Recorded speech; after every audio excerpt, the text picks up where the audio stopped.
Taqwa is the shield that you need in these end times to protect you from going astray. Taqwa, sharing from my experience, is the shield that you need in these end times to protect you from going astray from the right path. You see, Taqwa is a very important, probably one of the most important teachings in Deen al-Islam, mentioned more than 250 times in Quran al-Kareem. And Taqwa, you can describe it in many ways. You can say fear of Allah, yeah, that's true. You can say Taqwa is God-consciousness, that is true.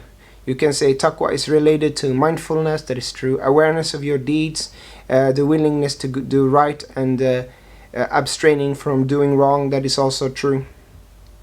But essentially, Taqwa is the only trait that will differentiate one person from another in piety. Prophet Muhammad ﷺ was known to have had the most Taqwa.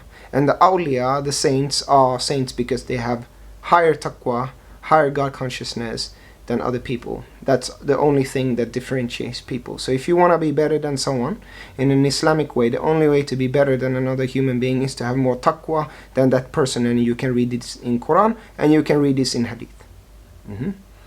So taqwa will provide a protection, because if you look at the root word waqi'ah, it is related to shield. So taqwa, a person that has taqwa is a kind of humble person. It's a kind of true humility.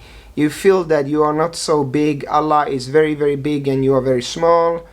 You feel that you are careful with what you say, think and do, because you know that everything you do creates consequences. Careful is one level, but mindful is probably the best way to describe taqwa. It produces a mindfulness. It makes you very aware what you say and do and deeds, and it makes you aware of your surroundings very much.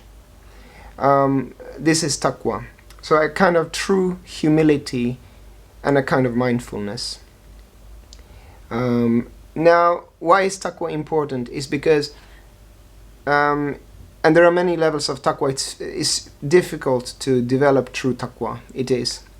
But you can identify hypocrites, you can identify munafiqun with taqwa, because they don't have taqwa. They can copy anything else. As you know, they are fake people, they are liars, as the Quran describes, and they can emulate any behavior of believers. That's why they are so dangerous. That's why they rank worse in hellfire. They burn more, so to speak, than a kafir. Because a kafir, you can easily identify a kafir, but a munafiq, which is a kafir, is someone who is difficult to identify. A hypocrite is difficult to identify because they lie.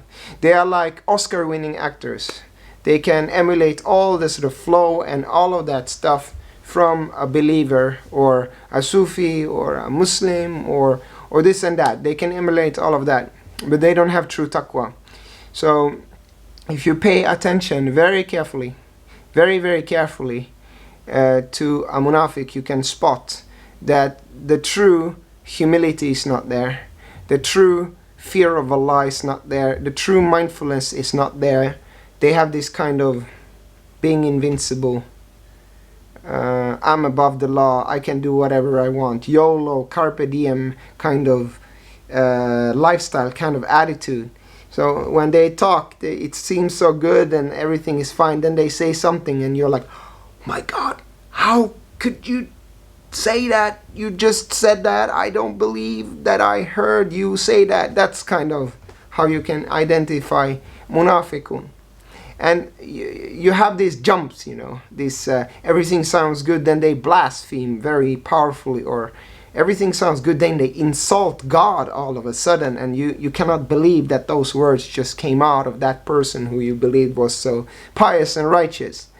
So if you develop this very deep taqwa, you will be very mindful and very present in the moment, and you will start noticing things that you didn't notice before, and that is how you can shield yourself against hypocrites, disbelievers, mushrikeen, and these other negative forces. So taqwa is very important. It is one of the most important teachings I know. Hopefully this is helpful. It's a short introduction video. A video cannot teach you taqwa. It's just a life experience and a lot of spiritual practice that can over time produce taqwa. And there was a Sufi master who said that only in Islam can you develop true taqwa, and I believe that that is true, because in other paths, what are you going to say that you reject Prophet Muhammad sallallahu alaihi wasallam? What is gonna be your excuse when you die that you have rejected Prophet Muhammad sallallahu alaihi wasallam? I don't know. For me, I don't want to reject any of the prophets, and Islam is the only path where you don't reject the prophets. So anyway, sharing some experience. Hopefully this comes well with you. Assalamu alaikum.